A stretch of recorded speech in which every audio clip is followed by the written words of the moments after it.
Bismillahirrahmanirrahim. Assalamualaikum warahmatullahi wabarakatuh. Perkenalkan, nama saya Lani Apriani.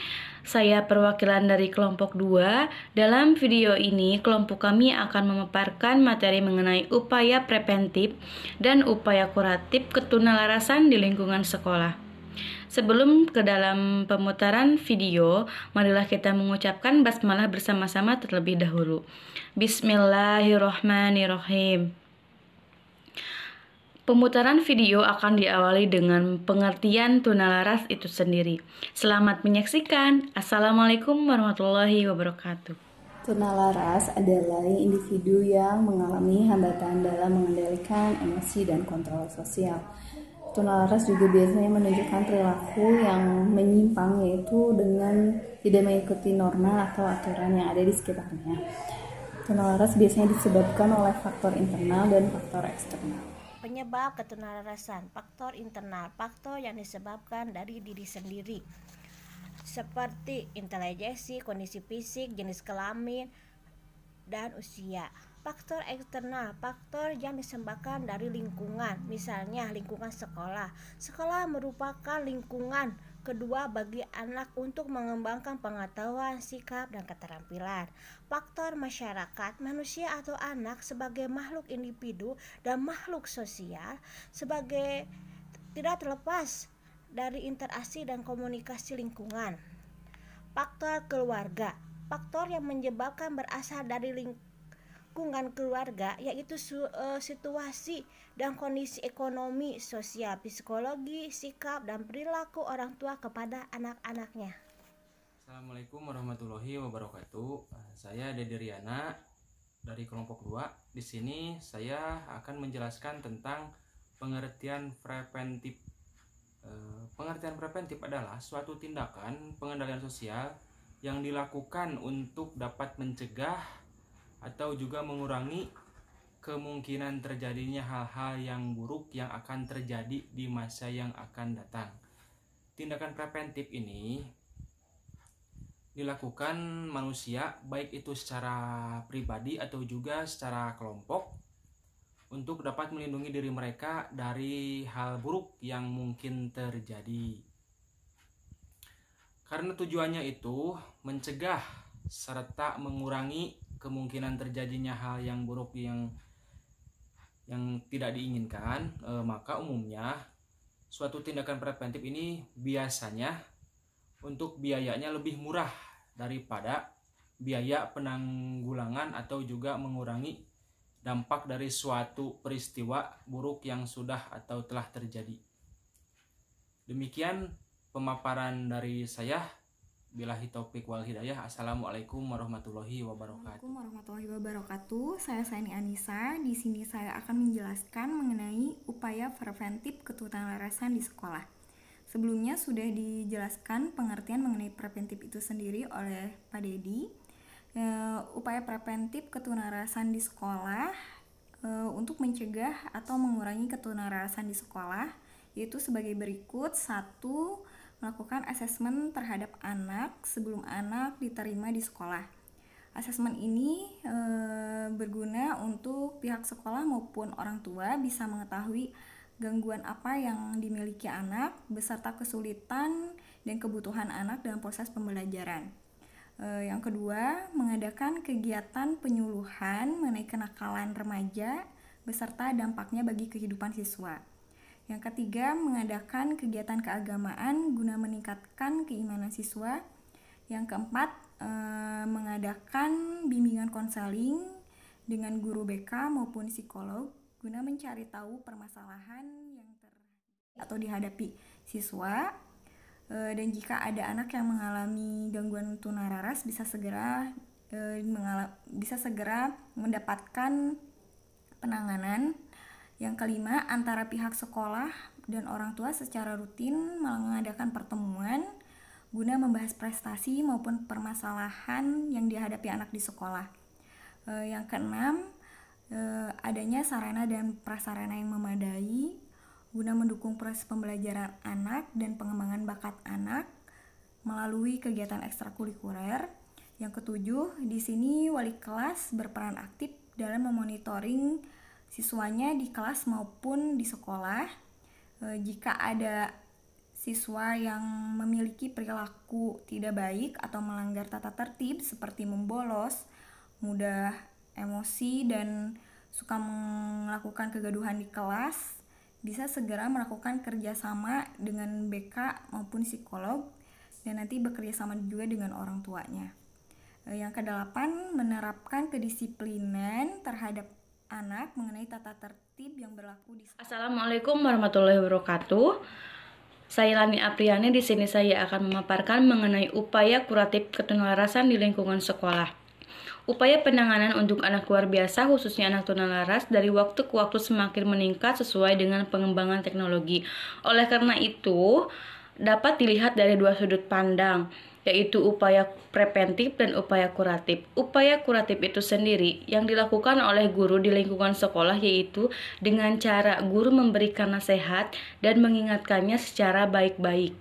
Dan ketika ada siswa yang mengamuk dan tak kunjung reda, maka guru pendamping khusus biasanya membawa ke ruangan inklusi atau ke ruangan khusus. Kemudian siswa tunalaras tersebut didiamkan sampai tenang. Setelah tenang, siswa tersebut oleh guru pendamping tersebut akan diberikan suatu penjelasan dan pengertian oleh guru itu. Dari sisi kuratif maupun korektif, penanganan anak luar biasa diarahkan untuk menyembuhkan dan memperbaiki perilaku-perilaku yang menyimpang yang terjadi pada diri anak tersebut.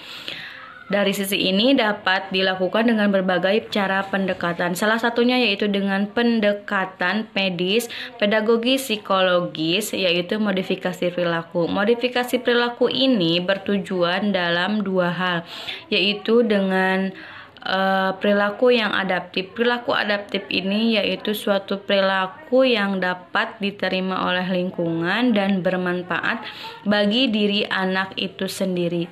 Kemudian yang kedua, modifikasi perilaku ini bertujuan untuk menekan dan meniadakan perilaku yang tidak adaptif. Perilaku yang tidak adaptif ini yaitu suatu perilaku yang tidak diterima oleh lingkungan masyarakat dan dapat merugikan perkembangan pada diri anak itu sendiri.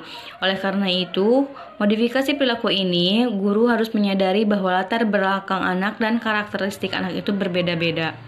Untuk itu, guru harus memahami dari segala hal persamaan dan perbedaannya pada diri anak-anak untuk proses berjalannya modifikasi perilaku ini berjalan dengan sebagaimana mestinya. Terima kasih. Wassalamualaikum warahmatullahi wabarakatuh. Istilah kuratif diartikan sebagai penyembuhan. Yang dimaksud dengan kuratif adalah suatu upaya kesehatan yang dilakukan untuk mencegah penyakit menjadi lebih parah melalui pengobatan. Ada 3 pengelolaan kelas untuk anak tunalaras. Yang pertama, keadaan lingkungan kelas. Kondisi kelas yang nyaman baik dari segi penataan maupun dalam hal pencahayaan dan udara. Hal ini menjadi salah satu faktor pendukung kegiatan pembelajaran siswa. Kemudian, penataan tempat duduk yang bervariasi dapat menjadi salah satu metode yang dapat diterapkan, karena pada dasarnya siswa tunalaras cenderung cepat bosan, maka penataan tempat duduk yang bervariasi dapat menjadi solusi dan menambah semangat belajar siswa tunalaras. Yang kedua, perilaku anak di sekolah. Siswa tunalaras mudah tersulut emosi, jahil, dan cenderung malas bermain PS dan ke warnet dengan temannya. Hal ini merupakan sebagian karakteristik dari anak tunalaras, karena anak tunalaras merupakan anak yang mengalami hambatan dalam perilaku dan sosial. Yang ketiga, hambatan yang dihadapi. Dalam pelaksanaan suatu proses pembelajaran akan ditemukan hambatan, baik hambatan internal maupun hambatan eksternal. Ada beberapa tahapan bimbingan bina pribadi dan sosial. Yang pertama, menentukan dan mendeskripsikan tingkah laku siswa. Yang kedua, melakukan asesmen atas gangguan sosial, atas gangguan emosi dan perilaku siswa. Kegiatannya meliputi observasi, analisa, dan membuat hipotesis atas perilaku siswa. Yang ketiga, mengembangkan hipotesis kenapa siswa mempertahankan perilaku tersebut. Yang keempat, menetapkan target berupa perilaku pengganti. Para guru yang mengenal siswa dapat bekerja sama dalam mengidentifikasi perilaku pengganti, menganalisa dan menjabarkan tahap demi tahap keterampilan yang harus dibilangkan siswa dalam meraih perilaku pengganti. Yang kelima, guru saling bekerja sama mengajar siswa mengenai tingkah laku target, memberi penguatan di kelas dan memverifikasi pencapaian siswa,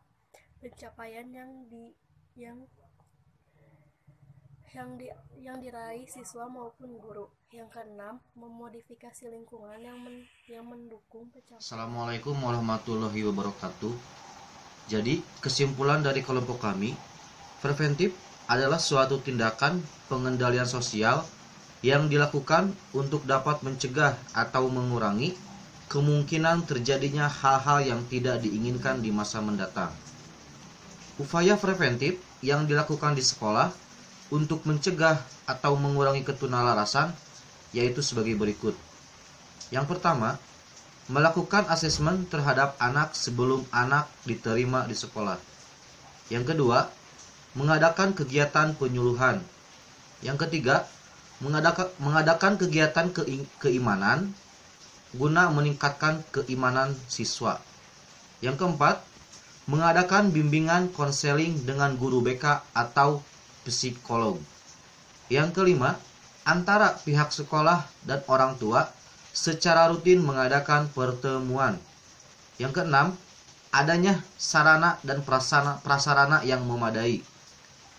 Yang ketujuh, wali kelas berperan aktif dalam memonitoring anak di kelas atau di sekolah. Dan yang terakhir, menerapkan kedisiplinan terhadap anak mengenai tata tertib yang berlaku di sekolah. Adapun tahapan bimbingan bina pribadi dan sosial. Yang pertama, menentukan dan mendeskripsikan tingkah laku siswa. Yang kedua, melakukan asesmen atas gangguan emosi dan perilaku siswa. Yang ketiga, mengembangkan hipotesis kenapa siswa mempertahankan perilaku tersebut. Yang keempat, menetapkan target berupa perilaku pengganti. Yang kelima, guru saling bekerja sama mengajar siswa mengenai tingkah laku target, memberi penguatan di kelas, dan memverifikasi pencapaian yang diraih siswa maupun guru.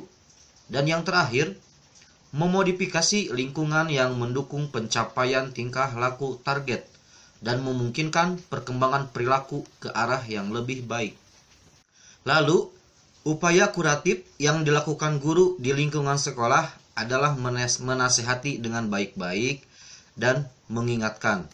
Dari sisi kuratif maupun korektif, penanganan anak luar biasa diarahkan untuk menyembuhkan dan memperbaiki perilaku-perilaku menyimpang yang terjadi pada anak. Terima kasih. Menyadari bahwa penulisan masih jauh dari kata sempurna dalam menyusunan laporan. Untuk kedepannya, penulisan akan lebih fokus dan detail dalam menjelaskan makalah di atas dengan sumber-sumber yang lebih banyak dan tentunya dapat Terima kasih kepada teman-teman kelompok 2 yang telah memaparkan materinya masing-masing dengan baik. Dan terima kasih juga kepada Ibu dosen Dwi Endah yang telah memberikan ilmu pengetahuannya walaupun dalam keadaan pandemik seperti ini, beliau masih tetap semangat untuk memberikan wawasan kepada kita semua. Semoga ilmu ini bermanfaat bagi kita semua dan kita selalu diberikan kesehatan dan dilindungi oleh Allah Subhanahu wa taala. Amin ya rabbal alamin. Mohon maaf jika ada salah-salah kata dan mohon maaf jika masih banyak kekurangan dikarenakan kami semua masih belajar. Terima kasih, saya perwakilan dari kelompok 2. Wassalamualaikum warahmatullahi wabarakatuh.